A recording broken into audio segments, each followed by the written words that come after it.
प्रिय विद्यार्थियों, नमस्कार। आज मैं एमएड फर्स्ट ईयर के अंतर्गत आपको वीडियो लेकर के आया हूँ।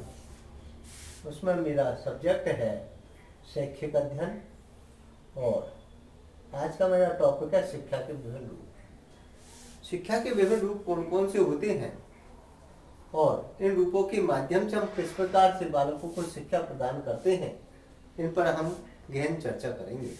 इससे पहले वाली वीडियो में मैं आपको शिक्षा के अर्थ के बारे में मैंने आपको बताया, शिक्षा की परिभाषा के बारे में मैंने आपको बताया और शिक्षा की प्रकृति के बारे में मैंने आपको बताया। भारतीय दृष्टिकोण के विचारकों ने शिक्षा की विभिन्न प्रकार की परिभाषाएं दी, उन्होंने अपने अपने विचार प्रस्तुत किए।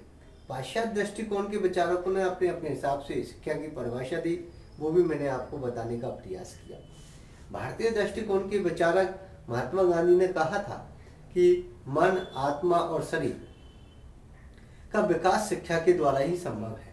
शिक्षा के द्वारा बालकों में मन, आत्मा और शरीर का विकास किया जाता है और हम बालकों को सर्वांगीण विकास की ओर ले जाते हैं, क्योंकि बालक का सर्वांगीण विकास तभी होगा जब हम शिक्षा उनको देंगे। शिक्षा से शैक्षिक विकास, धार्मिक विकास, सामाजिक विकास, आर्थिक विकास और नैतिक विकास और चारित्रिक विकास हम करते हैं। कई प्रकार के ऐसे जो गुणों को प्रेषित करते हैं कि बालक सामाजिक बन सके और समाज को वो आगे बढ़ा सके और देश के वो काम आ सके, ऐसी शिक्षा देने के लिए हम उनको प्रयास करते हैं। इसलिए हम सर्वांगीण विकास की ओर बालकों को शिक्षा से तैयार करते हैं।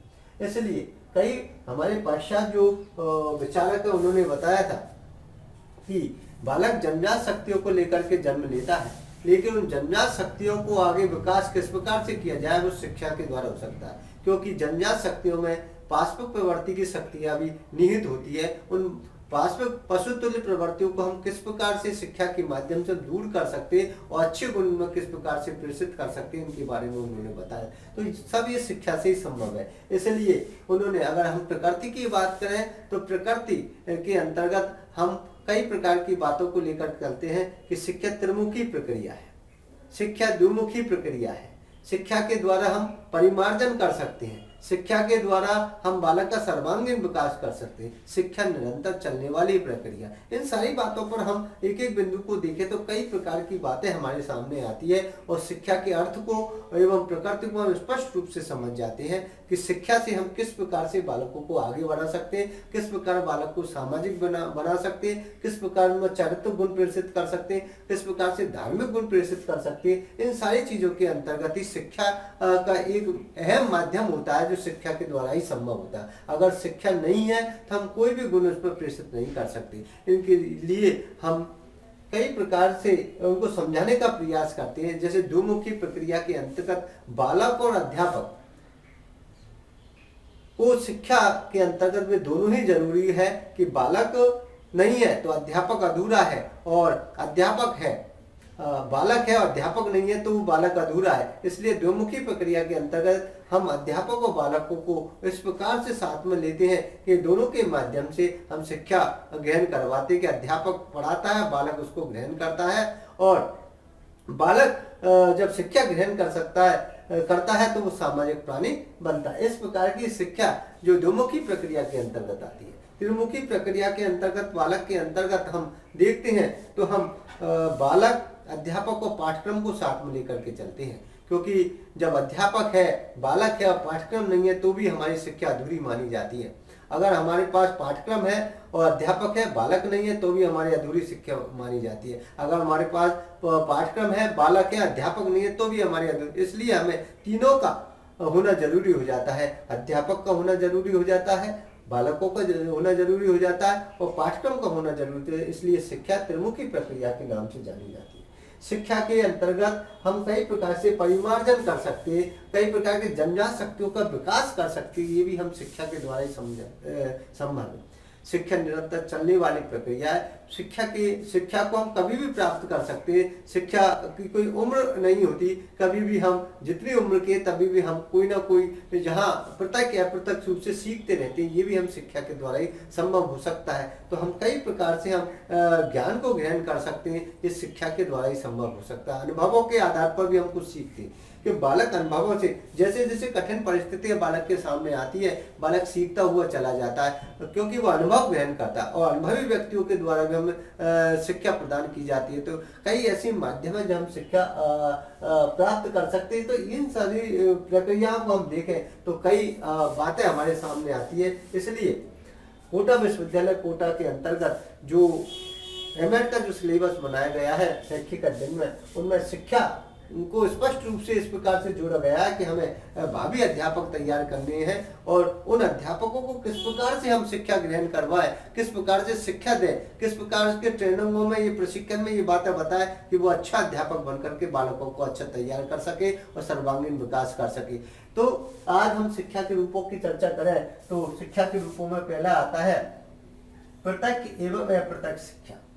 प्रत्यक्ष एवं अप्रत्यक्ष शिक्षा का माध्यम है कि प्रत्यक्ष रूप से अगर हम शिक्षा प्राप्त करें तो प्रत्यक्ष रूप से जिस प्रकार से हम अध्यापक और छात्रों में स्नेह पूर्वक वातावरण होता है, प्रत्यक्ष रूप से हम शिक्षा ग्रहण करवाते हैं। अध्यापक शिष्यों को पढ़ाता है, बालकों को पढ़ाता है और शिष्य अध्यापक की बातों को सुनते हैं, तो प्रत्यक्ष उसका संबंध होता है, प्रगाढ़ संबंध उनके बनते हैं अध्यापक और विद्यार्थियों के। तो ये प्रत्यक्ष रूप से शिक्षा मानी जाती है, जैसे स्कूलों में चलती है औपचारिक शिक्षा के नाम से जानी जाती है, प्रत्यक्ष शिक्षा के रूप से हम कह सकते हैं। तो प्रत्यक्ष रूप से आमने सामने बैठ करके शिक्षा उनको प्रदान की जाती है, प्रत्यक्ष शिक्षा भी होती है। अप्रत्यक्ष शिक्षा वह शिक्षा होती है जिसमें विद्यार्थी और अध्यापक आमने सामने नहीं होते, अप्रत्यक्ष रूप से होती है, लेकिन हम उनको शिक्षा ग्रहण करवाते कई माध्यमों से शिक्षा ग्रहण करवाते हैं, जैसे रेडियो के माध्यम से, दूरदर्शन के माध्यम से या कई प्रकार की ऐसे तकनीकी के माध्यम से अप्रत्यक्ष रूप से शिक्षा ग्रहण करवाने का प्रयास करते हैं। क्योंकि अध्यापक और छात्र तो होते लेकिन वो दिखाई नहीं देते,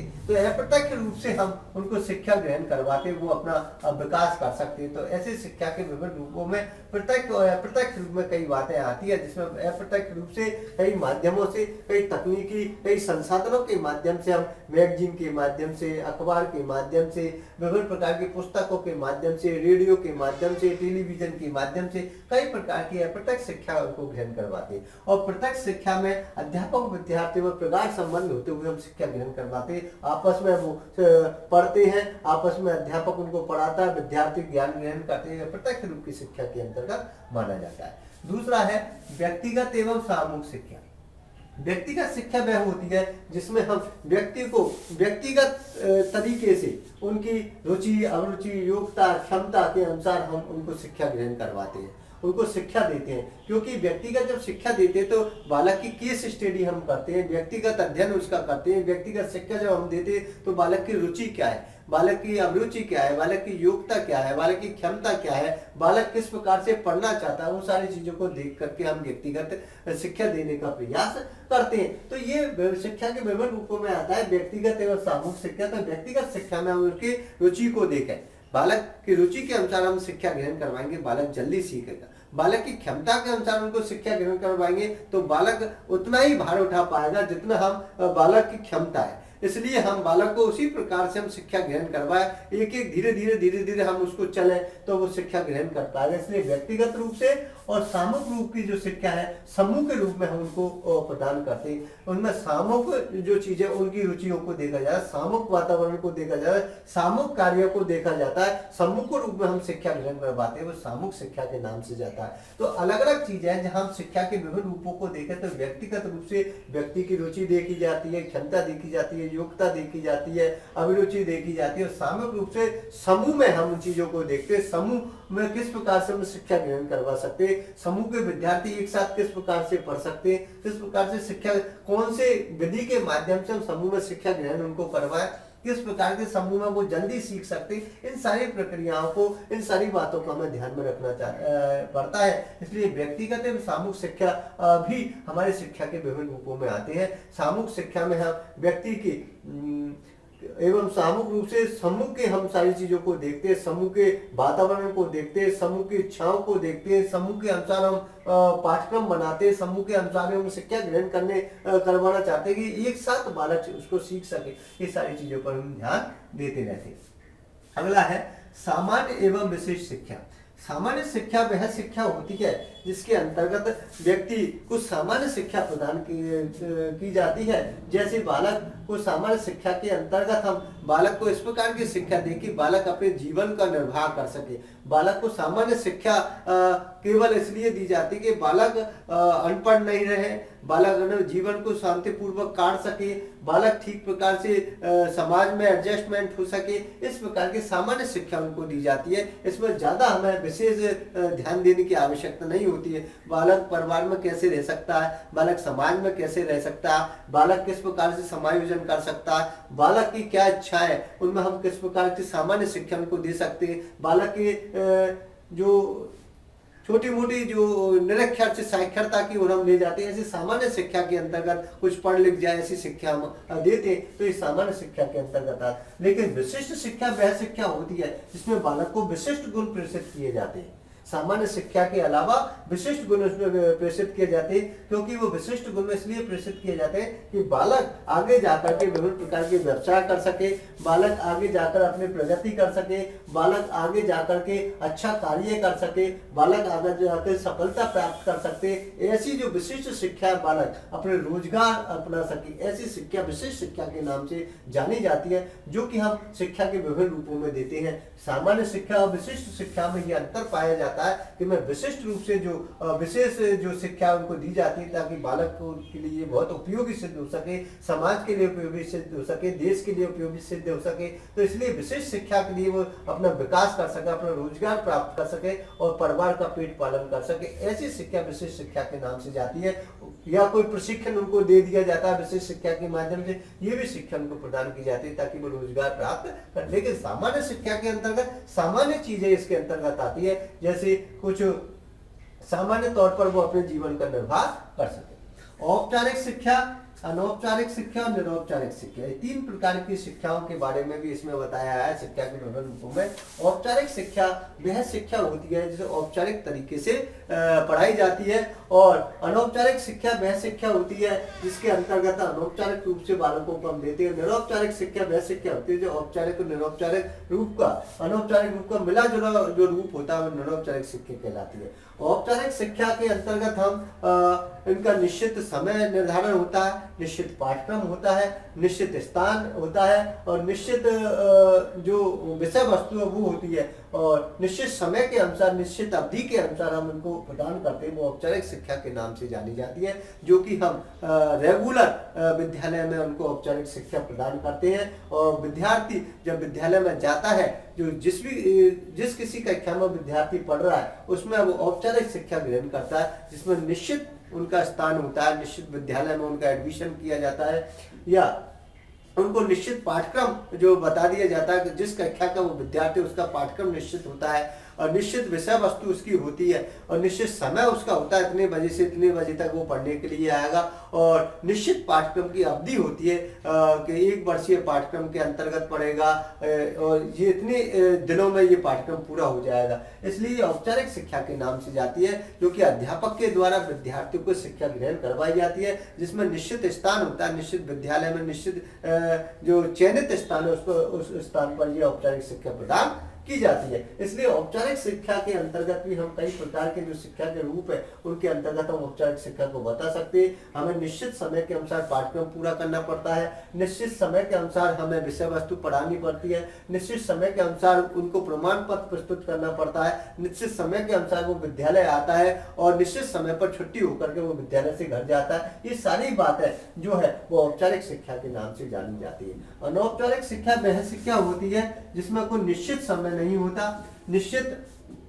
स्थान नहीं होता, और निश्चित जो हमारा जो पाठ्यक्रम है वो नहीं होता। वो अपने हिसाब से, वो अपने जो तरीका है या समाज के विभिन्न जो स्थान है उसमें प्राप्त करता है, जिसके अंतर्गत कोई निश्चित उसका समय निर्धारण नहीं होता, पाठ्यक्रम निर्धारण नहीं होता, विषय वस्तु निर्धारण नहीं होती, और उसके अंतर्गत वो औपचारिक शिक्षा प्राप्त करता है, जिसमें हम कभी भी जब उनको आवश्यकता होती है वो उसको प्राप्त कर सकता है। तो ये चीजें अनौपचारिक शिक्षा के माध्यम से होती है, जिसमें निश्चित अध्यापक इसके अंतर्गत नहीं माने जाते। कई प्रकार के ऐसे जो माध्यम है उनके अंतर्गत हम अनौपचारिक शिक्षा की बात कर सकते हैं। कई प्रकार के ऐसा समय निर्धारण नहीं होता जिसके अंतर्गत अनौपचारिक शिक्षा उनको दे सके, और इसके अंतर्गत वो बालक कई माध्यमों से सीखता रहता है। परिवार से भी सीखता है, समाज से भी सीखता है, इष्ट मित्रों से भी सीखता है, कई सामाजिक संगठनों से भी सीखता है। तो कई ऐसे जो माध्यम होते हैं वो अनौपचारिक माध्यम उनके कहलाते हैं, जो कई प्रकार की शिक्षा ग्रहण करवाते हैं। तो ऐसे कई प्रकार के जो हमारे जो शिक्षा प्रदान करने वाले जो हमारे कार्यक्रम है उनके अंतर्गत हम अनौपचारिक शिक्षा को भी हम प्रदान करवा सकते हैं। तो ये कई प्रकार के जो औपचारिक अनौपचारिक जो शिक्षा है उनको प्रदान करने के ऐसे कार्यक्रम रखे जाते हैं, जिनसे बालक निश्चित स्थान पर या अनिश्चित स्थान से भी कई प्रकार से वो सीख सकता है। तो ये भी एक चीज है इनके अंतर्गत बताई गई है। निरौपचारिक शिक्षा वह शिक्षा होती है जिसके माध्यम से बालक औपचारिक और अनौपचारिक रूप से जो मिला जुला रूप है, जिसका निश्चित पाठ्यक्रम भी होता है, निश्चित पाठ्यक्रम भी नहीं होता, ऐसे पत्राचार के माध्यम से निरौपचारिक तौर पर वो सीख सकता है।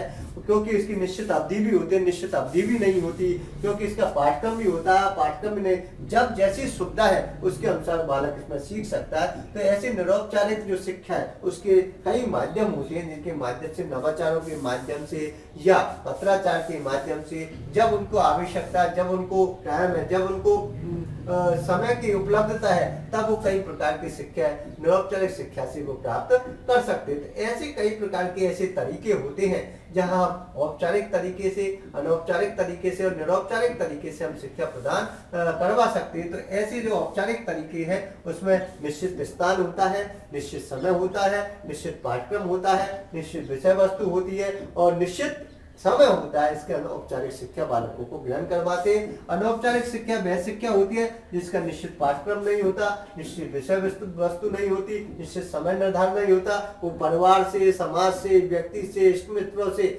या कई ऐसे माध्यम हैं जिनसे वो शिक्षा अनौपचारिक शिक्षा ग्रहण कर सकता है। तो ये रेडियो के माध्यम से भी ग्रहण कर सकता है। तो ऐसे कई प्रकार के जो संसाधन है वो अनौपचारिक शिक्षा के माध्यम से भी हम कई बातें परिवार से भी हम सीखते हैं, इष्ट मित्रों से भी सीखते हैं, माता पिता से भी सीखते हैं, गुरुजनों से भी सीखते हैं। तो अनौपचारिक शिक्षा का माध्यम भी ऐसा होता है जहाँ पर हम अध्यापक की कोई आवश्यकता नहीं होती है, ऐसे माध्यम से वो सीखता रहता है। निरौपचारिक शिक्षा है जिसमें निरौपचारिक शिक्षा वह शिक्षा होती है जिसके अंतर्गत निश्चित पाठ्यक्रम भी होता है, निश्चित पाठ्यक्रम भी नहीं होता। ये दोनों का मिला जुला रूप होता है। औपचारिक का और अनौपचारिक शिक्षा का दोनों का मिला जुला रूप निरौपचारिक शिक्षा माना जाता है, जिसमें विद्यार्थी खुला विश्वविद्यालय के द्वारा पत्राचार के माध्यम से या रेडियो के माध्यम से, संसाधनों के माध्यम से कई प्रकार की वो शिक्षा ग्रहण कर सकता है। ऐसे निरौपचारिक शिक्षा के बारे में भी इसके अंतर्गत बताया गया।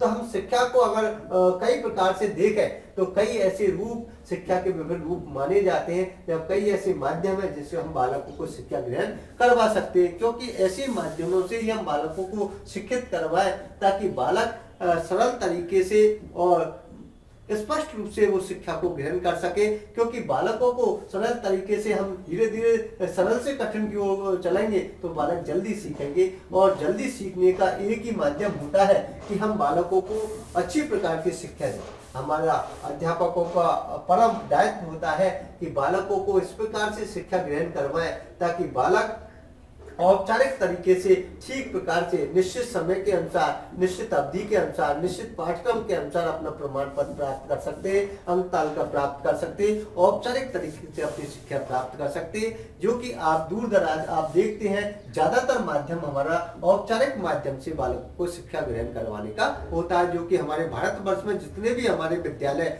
उनके माध्यम से हम औपचारिक शिक्षा बालकों को प्रदान करते हैं। अनौपचारिक शिक्षा के माध्यम से हम कई प्रकार की ऐसे जो कि आप देखते हैं प्रौढ़ शिक्षा का माध्यम होता है, जो अनपढ़ व्यक्तियों को सिखाया जाता है, जहाँ पर ऐसा कोई निश्चित पाठ्यक्रम नहीं होता, निश्चित स्थान नहीं होता, निश्चित समय नहीं होता, जब चाहे जब जैसी सुविधा है उसके अनुसार हम शिक्षा ग्रहण करवाने का प्रयास करते हैं। निरौपचारिक शिक्षा के अंतर्गत हम औपचारिक और अनौपचारिक शिक्षा को दोनों को मिला जुला रूप देकर निरौपचारिक शिक्षा प्रदान करते हैं। क्योंकि ये भी एक ऐसा माध्यम होता है जिसके अंतर्गत हम बालकों को शिक्षित करने का प्रयास करते हैं।